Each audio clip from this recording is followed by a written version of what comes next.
Praise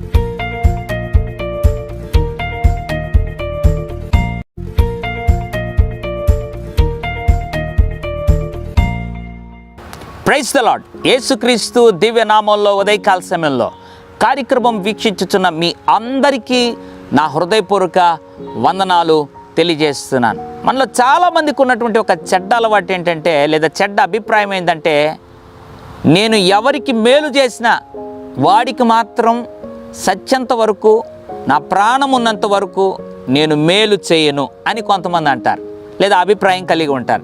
మరి కొంతమంది ఎట్లుంటారంటే, ఎవరితో నేను సమాధానంగా ఉన్నా వారితో మాత్రం నేను సమాధాన పడలేను. కొంతమంది అయితే వారికి ఉన్నటువంటి ఆ యొక్క అనాలోచనలతో మాట్లాడే మాటలు ఏంటంటే, ఒకవేళ దేవుడు నన్ను నరకానికి పంపించినా పర్లేదు, నేనైతే వారితో సమాధాన పడలేను. ఎంత బుద్ధిహీనమైనటువంటి మాటలండి. ఉదయకాల సమయంలో అటువంటి తలంపు, అటువంటి ధోరణి నీవు కలిగి ఉన్నట్లయితే దేవుని సన్నిధిలో క్షమాపణ కోరవలసిన వాడివై ఉన్నావు.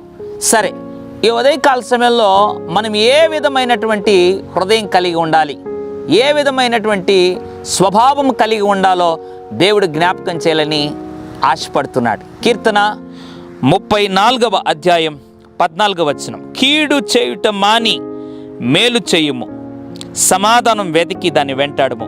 ఎంత అద్భుతమైనటువంటి మాట దేవుడు జ్ఞాపకం చేస్తున్నాడండి. దేవుని ప్రజలు ఎప్పుడు కూడా ఒకవేళ ఎవరైనా మనకు కీడు చేసినా మనం లోకస్తుల వలె వారికి కీడు చేయకూడదంట. కీడు చేయటం మాని, లేదా చేయాలన్న ఆలోచన మాని మేలు చేయాలి. ఉదయకాల సమయంలో చాలామంది బహుశా నీకు కీడు చేసి ఉండొచ్చు, కానీ నువ్వు మాత్రం కీడు చేయాలనుకోకూడదు. ఎందుకనంటే దేవుని బిడ్డవు కాబట్టి నువ్వు వారికి మేలే చేయాలి. నువ్వు చేసేటువంటి ఈ మేలుకు తగిన ప్రతిఫలం ఒకరోజు తప్పనిసరిగా దేవుడు ఇస్తాడు. రెండవదిగా, సమాధాన పడను, వారితో మాట్లాడను, వీరితో మాట్లాడనని నీవు ఎప్పుడు కూడా తలంపు కలిగి ఉండకూడదు. ఎప్పుడు కూడా ఆ పట్టుతో ఉండకూడదు. ఎందుకంటే అది మనకు ఆశీర్వాదం కాదు. దేవుడు అంటున్నాడు, సమాధానాన్ని వెతికి దాన్ని వెంటాడు. అంటే అర్థం ఏంటి? సమాధానం వెతికితే కూడా దొరికేది కష్టం. ఈ ప్రస్తుత దినాల్లో అపవాది ఆ రీతిగా వాతావరణం సృష్టిస్తాడు. అందుకే వెతికి దాన్ని పట్టుకో అనడం లేదు, వెతికిన తర్వాత కూడా వెంటాడు అంటున్నాడు. అంటే వెతికినా అది నీకు దొరకకుండా దూరం అయిపోతూ ఉంటుంది, కానీ నువ్వు వెంటాడాలి, వెతకాలి. ఆ దేవుని చిత్తం. ఎంత సమాధాన పడగలుగుతావో అంతగా సమాధాన పడు, సమాధానాన్ని వెతుకు, దాన్ని వెంటాడు, తగ్గించుకో. దేవుడు తప్పనిసరిగా జీవకిరీటం ఇస్తాడు, ఆశీర్వదిస్తాడు. రెండు అద్భుతమైన స్వభావాలు మనలో ఉన్నాయా పరీక్షించుకుందాం. మొదటిగా, కీడు చేయటం మానాలి, మేలు చేయాలి. రెండవదిగా, సమాధానాన్ని వెతకాలి, వెంటాడాలి. ఆ కృప దేవుడు మనందరికీ దయచేసి మనల్ని ఇటు ఆధిక్యత మనకు దేవుడు అనుగ్రహించి సాక్షులుగా నడిపించునుగాక.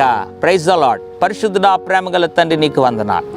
కీడు చేయుట మాని మేలు చేయము, సమాధానాన్ని వెతికి దాన్ని వెంటాడుము అన్నాం. ఎంతమంది అయితే ప్రభువా ఈ దురాభిప్రాయాలు, కీడు చేయాలి, నాకు సమాధానం వద్దు, నేను సమాధాన పడను, క్షమించును అని ఎంతమంది అయితే ప్రభు మొండి పట్టుతో ఉన్నారో వారందరినీ దర్శించి క్షమించి, వారు కూడా ఇది మొదలుకొని నాయన మేలు చేయడానికి సమాధానాన్ని వెతికి వెంటాడే కృప తండ్రి మా అందరికీ దయచేయమని, తద్వారా గొప్ప దీవెనలతో నింపమని యేసు నామములో ప్రార్థిస్తున్నాను తండ్రి.